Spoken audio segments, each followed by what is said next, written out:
Welcome to Film Majors. I'm your host, William Stewart with the Hoosier Network, and this is a show breaking down film of either Indiana sports or some of the biggest games in the country at the time, and we're going to learn why the game went the way it did. What we'll be studying today is the drastic difference Indiana football had between Week 12 against Ohio State and in Week 14 versus Purdue. Roll it!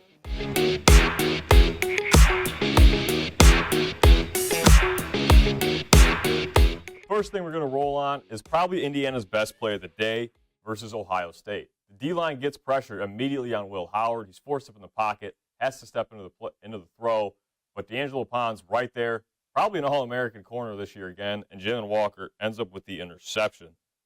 We'll roll it back one more time just so you guys can get a slow down look at it of really why it was Indiana's best play of the day. Just to slow down, beautiful breakup by D'Angelo Pons, ends up Jalen Walker interception. Next play, C.J.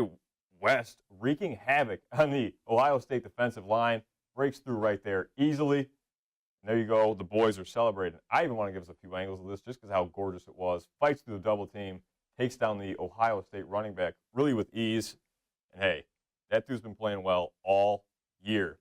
Now, what hasn't gone very well is that play right there. People were talking about jumping the snap, right?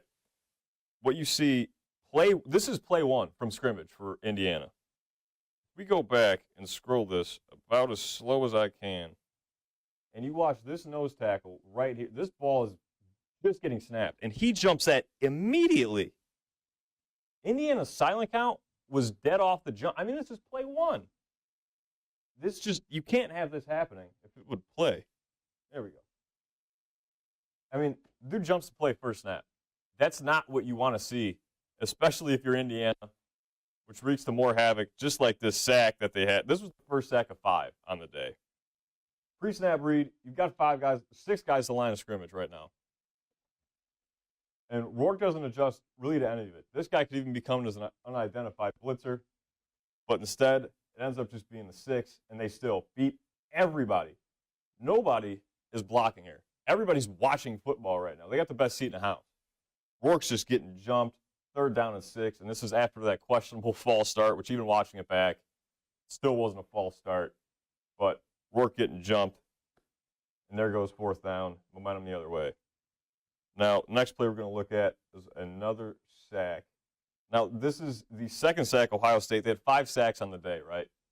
And Ohio State was kind of just on Indiana's O-line all day. Now, they're only sending 4 on the initial read look, right? Got 4 down linemen. Rourke doesn't read, 4 down linemen. Looks like standard 3rd and 8 coverage. What Ohio State's defense does really well on this play is drop a guy back in coverage for zone, especially if Lawton was checking out. Because what Lawton did a lot was just play a lot of flat routes, a lot of checkdowns, safety valve, basically, for Curtis Rourke, which he had to hit a lot. Ohio State started to pick up on it, and instead they send a stunt from a linebacker, but left tackle got beat anyways. Down goes Rourke for the second time. Now, this was probably Ohio State's prettiest play on offense. The initial look, everybody's lined up in man. It's one up to everybody. Will Howard sees it, but the one thing is, if you watch Jalen Walker on this play, he drops back, takes that dig route, and Emeka Egbuka is wide open. And the thing is, how you know it's man, is that D'Angelo Pons runs with this dig route right here, the entire play. Watch back one more time. The larger issue at hand, Lenore Carr is a pass rusher. This dude up here should not be in pass coverage. And now my marker's not showing up, which is dope. But Lenore Carr he should never be in pass coverage, especially on arguably the best receiver in the country in Emeka Egbuka. He's at least in top 5 conversations. Guy's a first-round pick. He's playing a zone route. Egbuka's got him beat because Lenore's thinking, I'm sitting here playing a flat zone.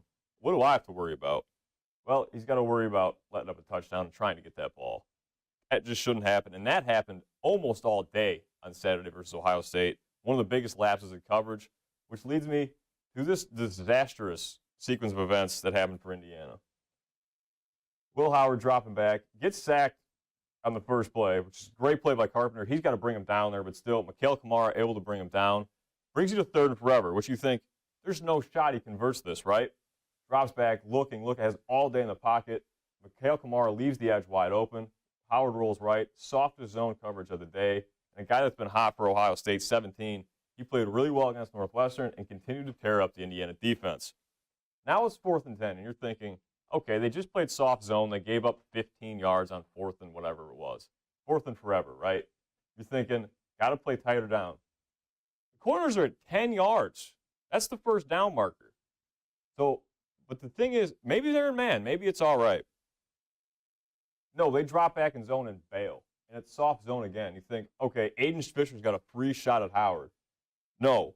Since it's such an easy play, because it's soft zone, wide open down the field. It's an easy first down for Ohio State. They go on to score like 4 or 5 plays later. But now we're going to go to the Purdue game. We all know what happened with Ohio State and Indiana. We don't have to talk about it anymore. I'll stop ripping them. But you'd think, 1-11 Purdue, well, not 1-11 Purdue team. Not the greatest team in the world, right? Indiana has a lot of things that they can work on and fix. One thing that happened in the first quarter that we showed that happened against Ohio State was the unidentified blitzer that wasn't picked up by the running back, wasn't picked up by anybody. Rourke didn't make the adjustment, couldn't see him. Delayed blitz, it happens. Here against Purdue, it happens again. Scroll back a little bit. You got 1, 2, 3, 4, 5 down linemen here. And you're thinking, this linebacker's creeping up on the snap too. It might be 6 coming. Watch the play through. 6 end up coming, delayed blitzer, but nobody picks up that blitzing linebacker. Rourke's got to run for his life, and by then he can't make a read, can't get the ball off, and it is just a brutal look. But again, the pickup by Lawton was just non-existent on this play. Lawton steps up to try and block him. Oh, we're back to Ohio State. Never mind. Lawton tries to pick up and block him. He does. The thing is, Kadick tried to help. Kadick got beat. It was just brutal play for the O-line. And the thing is, it happens again. This is earlier in the first quarter on the exact same drive, or a different drive, obviously, because this is 3rd down. This is the drive before. Rourke drops back. Unidentified blitzer, late blitzer, who Lawton can't pick up because he's stuck on the left tackle. Next thing you know, down goes Rourke. He's getting jumped in the pocket once again, which is something Indiana needs to work on before this college football playoff comes around, because if you've got unidentified blitzers beating you as often as they do Indiana, because even in this pre-check look, you're seeing 1, 2, 3, 4, 5, even 6. This guy's so close to the box, he might lay off man coverage.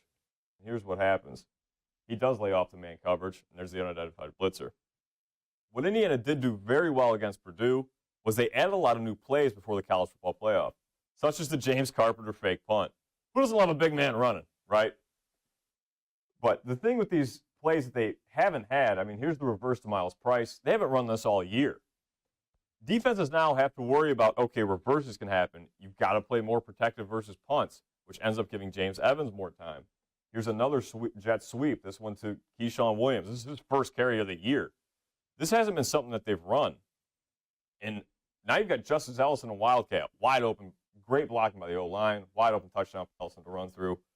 But just a bunch of new plays that Indiana's adding into their arsenal. This is something we haven't seen a lot either, is Rourke rolling out. We've seen play action, but, in a goal line situation, Purdue's going to be in man. Easy touchdown for Indiana. Now, this play is maybe my favorite play in the last 2 weeks that we've seen from Indiana. You see the pre-snap read. All-American safety Daniel Thieneman down here playing in the box. He's supposed to be playing up here. Dead giveaway that this guy's coming. He's a young guy. He's a sophomore. He's not going to outsmart you, but he's such a great athlete that he knows he can get back if he needs to. The problem is nobody's getting back from this. You know that dude's coming. Rourke reads it immediately. So what does he do? Not only does he change maybe the routes, he changes the formation, spreads guys out, brings in Horton as an H-back. Now Thieneman and the Purdue defense are thinking, okay, what's going to happen here? Well, you guys know the result of this play. It's Keyshawn Williams stuck in man coverage. The middle's wide open. One-on-one, if you're playing like that, corner's left out to dry. That is just not a great play call. Not great by Thieneman giving out the play call maybe 30 seconds before the snap. But still, not a great play call by the Purdue defensive coordinator. And now is the pressure that the D-line was getting, which wasn't generated at all against Ohio State. 0 sacks and like 2 tackles for loss. This week versus Purdue, only a couple sacks, but they had like 10 tackles for loss, something crazy. And this was just a great play. Again, C.J. West, Mikhail Kamara breaking down, and then Indiana's defense swarming, which is something they do very, very well, which keeps them in a lot of football games. The defense swarming, getting to that ball carrier and just bringing them down, huge momentum shift, and Indiana just does that very, very well. It's a very well-coached unit by Brian Hayes and company. And the final play we're going to look at here is a great stunt by the Indiana defensive line to end up in the Purdue backfield. Watch these 3-down linemen here and how they crash and just screw up everything for Purdue's pass protection. Mikhail Kamara able to feast off of it, and even a little delayed stunt by Indiana instead of it happening to them for once. Let this roll. Mikhail Kamara comes around the outside. Purdue's O-line is lost. Jalen Walker able to get in there as well. Next thing you know, down goes the quarterback. That's it for Purdue. Now that's it for the film. We're going to cut it right there. But first, some takeaways.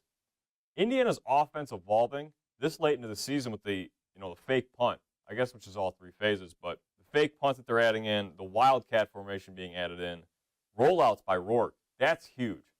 He hasn't really done much play action. He's done, maybe a couple pull it, look for, he's obviously ran RPOs all year. He's had a couple play actions where he pulls it. But the boot is a huge thing that Indiana can run in the red zone, and teams have to work or look out now for. But it's the same with the wildcat. It's the same with those jet sweeps and the reverses that teams are going to have to play heavier on the edge. Purdue was crashing down so hard because Indiana hasn't ever run it. And now they are, and it's going to be 10, 20 chunk plays. Just huge momentum swings for the Indiana offense. But also the give and take of football, it comes to the defense too, and how well they've been able to play, fly around on the defensive side of the ball, just wreaking havoc really every time they step on the field, allowing a touchdown here and there. Now, Ohio State, Indiana's offense wasn't able to give back to the defense. But this week against Purdue, it was something different. Putting up 66, pitching a shutout at the same time, that's the most ideal football game I've maybe ever watched. Maybe apart from the 77-3 blowout in like week 3. But Indiana's, as a team, is just gelling so well that it's scary for teams in the college football playoff to see. The only thing is the pressure if Indiana can handle it. We saw the miscommunications. We saw the missed blocks when it got too loud. We saw Ohio State was jumping the silent count on the first play of the game. So there's some things Indiana still has to work out, but there's still a lot of bright spots for the Indiana offense and the Indiana defense. That's going to be all for episode 1 of Film Majors. I'm William Stewart, and thank you for joining me. We'll be back next week to break down film of Indiana's opponent for the college football playoff. Have a great week, and God bless.